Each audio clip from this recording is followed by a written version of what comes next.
بسم اللہ الرحمن الرحیم۔ اللہ تبارک و تعالیٰ کے پاکیزہ نام سے آغاز کرتے ہیں جو بہت مہربان نہایت رحم والا ہے۔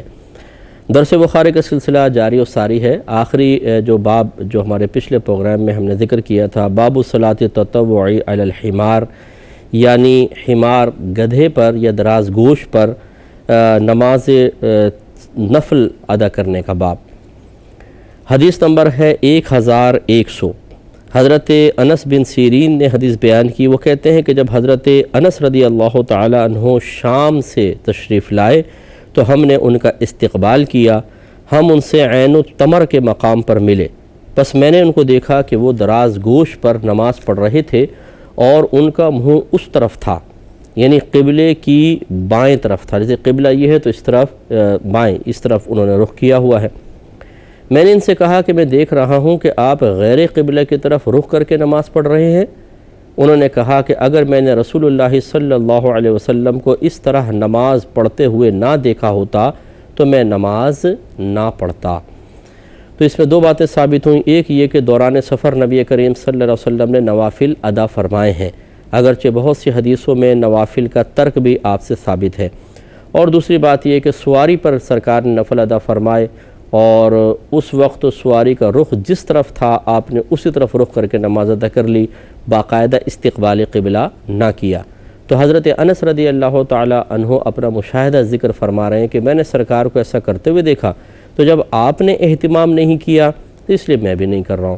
تو یہ ایک چیز بہترین چیز ہوتی ہے کہ جب آپ اپنے بڑوں کو جو صاحب علم ہوتے ہیں، متقی ہیں، پرہیزگار ہیں، کوئی عمل کرتے ہوئے دیکھتے ہیں تو ان کا عمل آپ کے لیے سند بن جاتا ہے اور آپ ان کے قول اور فعل کے مطابق عمل کر سکتے ہیں۔ اگلا باب ہے باب من لم یتطوع فی السفر دبر الصلاۃ وقبلها، جو سفر میں نماز سے پہلے اور نماز کے بعد کی سنتیں نہ پڑھے، اس کا باب۔ 1101 نمبر حدیث پاک ہے۔ حضرت ابن عمر رضی اللہ تعالی عنہما اس کے راوی ہیں اور حفص بن عاصم اس روایت کو ذکر کر رہے ہیں۔ وہ کہتے ہیں کہ حضرت ابن عمر رضی اللہ تعالی عنہما نے سفر کیا تو انہوں نے بتایا کہ میں نے رسول اللہ صلی اللہ علیہ وسلم کے ساتھ مصاحبت کی ہے، یعنی آپ کے ساتھ سفر میں ساتھی رہا ہوں۔ میں نے آپ کو سفر میں نفل پڑھتے ہوئے نہیں دیکھا۔ اور اللہ جل ذکرہ نے ارشاد فرمایا کہ تحقیق یہ ہے کہ تمہارے لیے رسول اللہ صلی اللہ علیہ وسلم میں عمدہ نمونہ ہے، لقد کان لکم فی رسول اللہ اسوۃ حسنہ۔ تو یہاں دیکھیں، پہلے عبداللہ بن عمر کئی مقام پہ خود کہہ رہے ہیں میں نے سرکار کو نفل پڑھتے ہوئے دیکھا، اور کہیں کہتے ہیں کہ چونکہ اللہ نے فرمایا کہ اتباع رسول کرو، ان کی زندگی میں تمہارے لیے بہترین عملی نمونہ ہے، چونکہ میں نے سرکار کو نفل پڑھتے ہوئے نہیں دیکھا اس لیے میں بھی نہیں پڑھ رہا ہوں۔ ان میں تعارض بظاہر نظر آتا ہے، لیکن تطبیق کی صورت یہی ہے کہ آپ کے کہنے کا مطلب یہ ہے کہ میں نے بہت دفعہ پڑھتے ہوئے بھی دیکھا اور کئی مرتبہ سرکار صلی اللہ علیہ وسلم نے نوافل کا ترک بھی کیا ہے۔ یہ تطبیق ہم اس میں پیدا کر سکتے ہیں اور اس میں کوئی حرج نہیں ہے۔ اگلے باب کی طرح اچھا، اس میں ایک بات سمجھ لیجئے کہ جب آپ سفر پہ جاتے ہیں، بہت سے لوگ اس کے بارے میں کویسچن کرتے ہیں کہ فرائض 4 رکعت نماز فرض میں تو قصر ہے، ظہر، عصر اور عشاء ان کے 4 فرض ہیں، ان میں قصر ہے۔ فجر کے 2 فرض ہوتے ہیں، اس میں کوئی قصر کا تصور نہیں۔ ایسے ہی مغرب کے 3 فرائض میں قصر کا تصور نہیں، ابھی روایت آئی کہ وہ پورے پڑھے جائیں گے۔ اب سوال یہ پیدا ہوتا ہے کہ آپ سنن اور نوافل پڑھیں یا نہ پڑھیں۔ تو اس میں احناف کا قول یہی ہے کہ اگر آپ کے پاس وقت ہے تو بہت بہتر ہے کہ ان کو پڑھا جائے، لیکن اگر وقت نہیں ہے، کوئی اور مصروفیت ہے، یا مطلب نفس مائل نہیں ہو رہا، تو بغیر شرعی عذر کے بھی آپ انہیں ترک کر سکتے ہیں، دوران سفر گناہگار نہیں ہوں گے۔ لیکن بہت بہتر ہے کہ آپ ان کو ادا کریں، کیونکہ ثواب کی ہر شخص کو ضرورت ہوتی ہے۔ تھوڑی سی سستی کی وجہ سے سنن نوافل کو چھوڑ دینا مناسب نہیں ہے، پڑھنا چاہیے، لیکن ترک کر دیں گے تو گناہگار نہیں ہوں گے۔ جبکہ آپ اگر گھر پر ہیں، سنت موقدہ کے بارے میں علماء نے فرمایا کہ 1-2 بار ترک کیا تو برا کیا، اور ان کے چھوڑنے کی عادت بنا لیں گے تو گناہگار ہوں گے۔ باقی رہی سنت غیر موقدہ اور نوافل، ان کے آپ ترک کی عادت بھی بنا لیں تو گناہ نہیں ہوتا، ان کو چھوڑ سکتے ہیں بلا شرع عذر کے بھی۔ تو گویا کہ جب آپ حالت اقامت میں ہیں، فرائض پورے پڑھے جائیں گے، وطر واجب پورے پڑھے جائیں گے، سنت موقدہ پڑھنی ہوں گی، غیر مؤکدہ نوافل چھوڑنے کی اجازت ہے، لیکن جب آپ سفر کرتے ہیں تو 4 رکعتی فرض کو 2 رکعت کر کے یعنی قصر کر کے پڑھنا واجب، وطر 3 رکعت ہیں وہ پورے پڑھنے ہوں گے، مغرب کے 3 فرض، فجر کے 2 فرض پورے ہی ہوں گے، اس میں قصر کا تصور نہیں ہے، باقی رہیں سنن نوافل پڑھنا چاہیں وقت ہے تو بہت اچھی باتیں پڑھیں اور ترک کریں تو گناہ نہیں ہوگا۔ یہ خلاصہ ہے، اس کو اگر ذہن میں رکھیں تو بہت بہتر ہے۔ حدیث نمبر 1102 ہے، حضرت ابن عمر رضی اللہ تعالی عنہما بیان کرتے ہیں کہ میں نے رسول اللہ صلی اللہ علیہ وسلم کی مصاحبت اختیار کی ہے، آپ سفر میں 2 رکعت فرض سے زیادہ نہیں پڑھتے تھے۔ اسی طرح حضرت ابو بکر، حضرت عمر اور حضرت عثمان رضی اللہ تعالی عنہم، گویا کہ خلفائے ثلاثہ کا بھی یہ عمل رہا کہ دوران سفر نوافل وغیرہ ادا نہیں کرتے تھے۔ تو اب ان روایات میں تطبیق بس یہی ہے کہ جہاں ثابت ہے کہ سرکار نے نفل پڑھے ہیں دوران سفر وہاں پڑھنا ثابت، اور جہاں یہ فرما رہے ہیں کہ نہیں پڑھے وہاں جواز امت کے لیے، تعلیم امت کے لیے سرکار نے ترک کیا تاکہ امت کو پتہ چل جائے کہ دوران سفر اگر آپ نوافل نہ بھی پڑھیں تو کوئی حرج نہیں ہے۔ اگلا باب قائم کیا کہ باب من تطوع فی السفر فی غیر دبر الصلوات وقبلہا، جس نے فرض سے پہلے اور بعد کے علاوہ سفر میں نوافل پڑھے۔ یعنی ایک تو ہوتا ہے کہ فرض نماز سے پہلے بعد پڑھنا، ایک ہے کہ ویسے سفر کر رہے ہیں فرض نماز کا وقت نہیں ہے لیکن مکروہ وقت بھی نہ ہو، اس وقت نوافل پڑھنا۔ اس میں حدیث لائیں 1103 نمبر حدیث پاک ہے، یہ کہتے ہیں کہ حضرت عمر ابن ابی لیلہ سے روایت کرتے ہیں کہ ہمیں کسی نے خبر نہیں دی کہ اس نے نبی کریم صلی اللہ علیہ وسلم کو چاشت کی نماز پڑھتے ہوئے دیکھا ہے سوائے حضرت ام ہانی رضی اللہ تعالی عنہا کے۔ گویا کہ ان کا کہنے کا مطلب یہ ہے کہ بی بی ام ہانی رضی اللہ تعالی عنہا کے علاوہ، یہ سرکار کی کزن ہیں، ان کے علاوہ کسی نے روایت نہیں کی کہ سرکار نے چاشت کی نماز پڑھی ہے۔ وہ یہ بیان کرتی ہیں کہ نبی کریم صلی اللہ علیہ وسلم نے فتح مکہ کے دن ان کے گھر میں غسل کیا، پھر 8 رکعات پڑھیں۔ کہتی ہیں کہ پس میں نے آپ کو اس سے خفیف یعنی ہلکی نماز پڑھتے ہوئے کبھی نہیں دیکھا، البتہ آپ رکوع اور سجود پورے کرتے تھے۔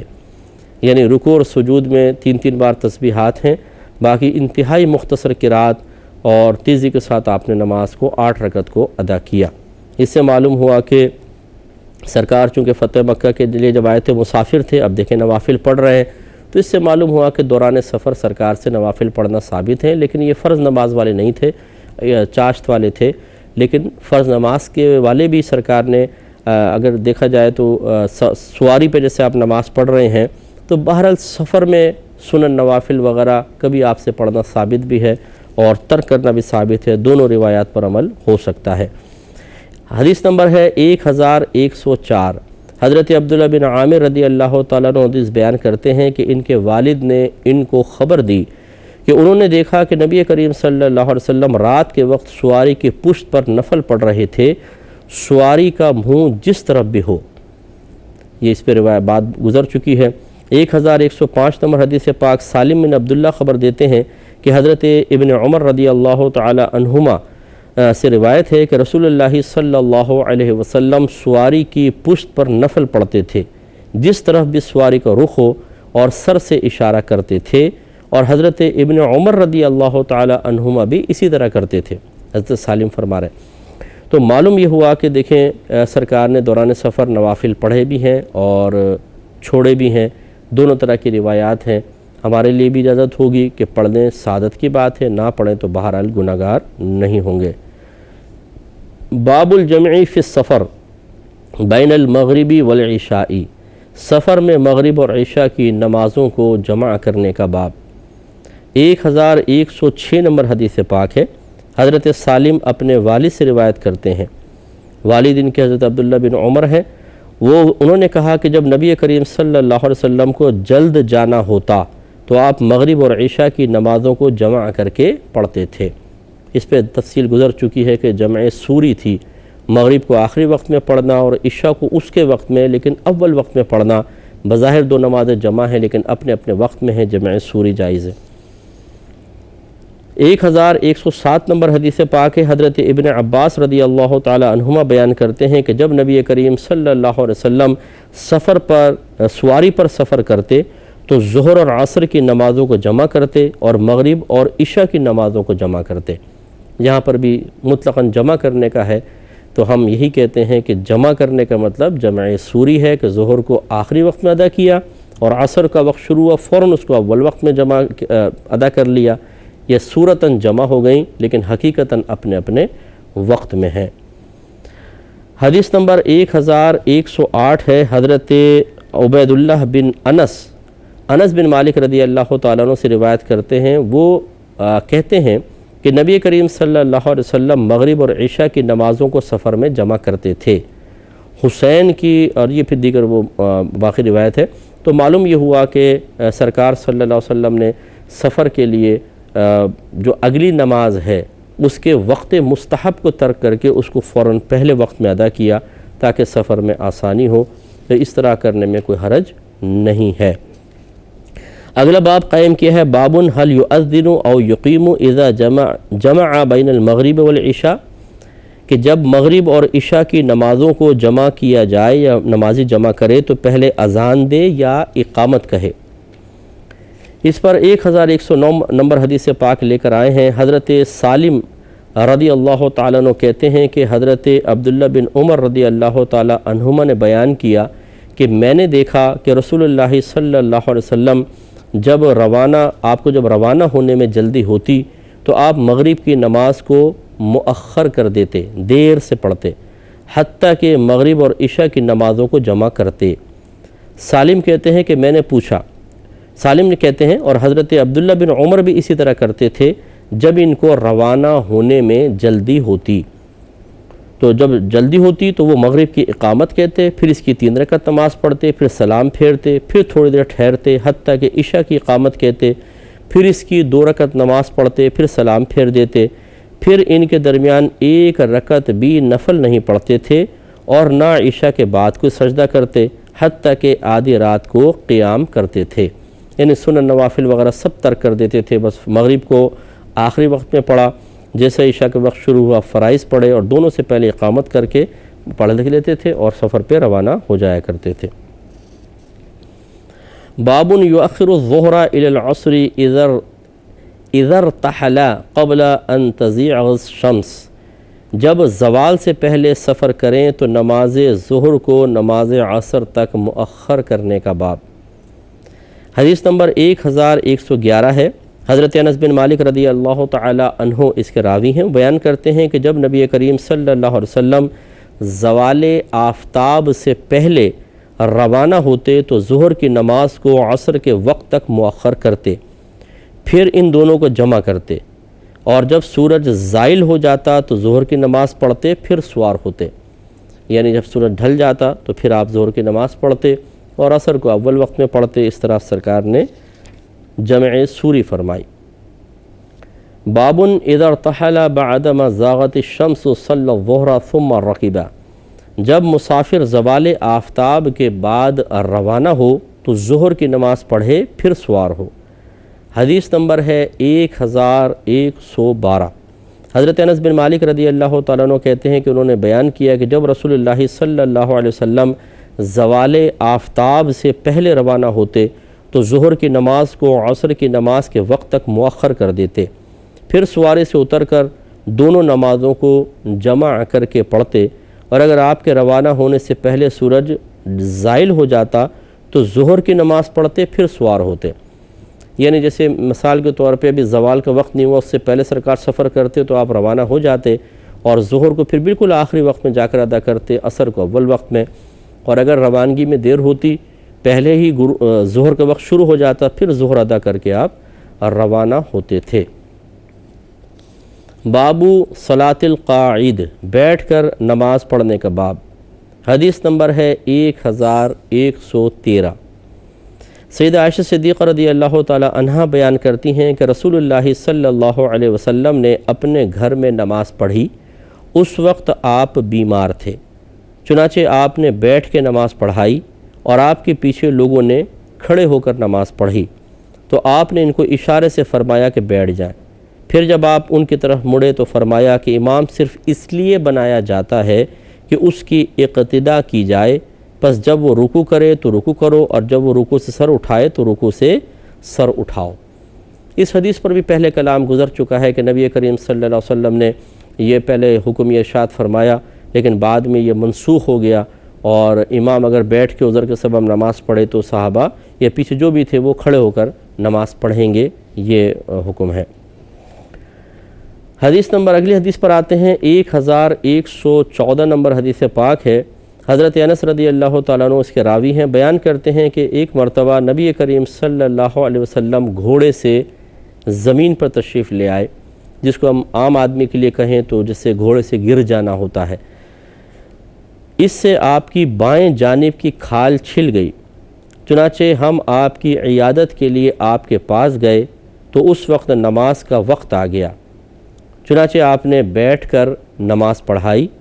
سو ہم نے بھی بیٹھ کے نماز پڑھی، اور آپ نے ارشاد فرمایا کہ امام اس لیے بنایا جاتا ہے کہ اس کی اقتداء کی جائے،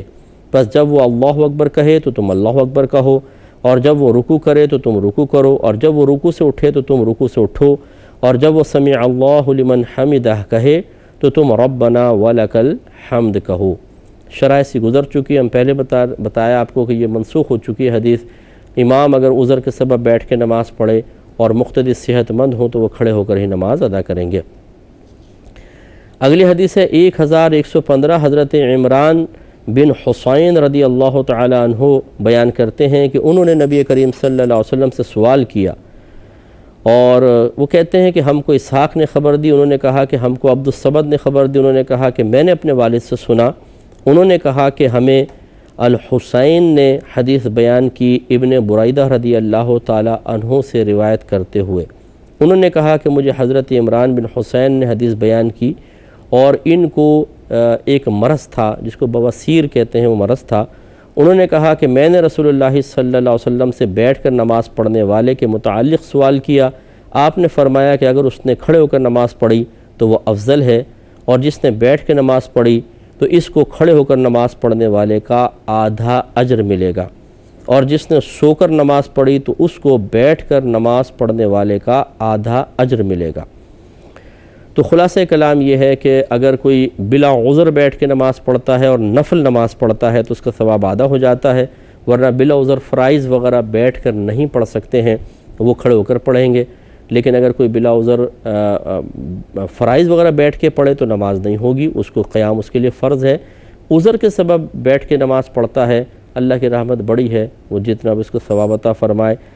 یہاں بظاہر مطلقاً کلام کیا گیا ہے، خلاصہ کلام یہی ہے کہ جو عذر کے سبب بیٹھ کے نماز پڑھے انشاءاللہ اس کو پورا ثواب ادا کیا جائے گا، نوافل بیٹھ کے پڑھیں گے تو آدھا ثواب ہے۔ اللہ تعالیٰ عمل کی توفیق عطا فرمائے۔ وآخر دعوانا ان الحمدللہ رب العالمین۔ اللہم صلی علی محمد وعلی آلہ وصحبہ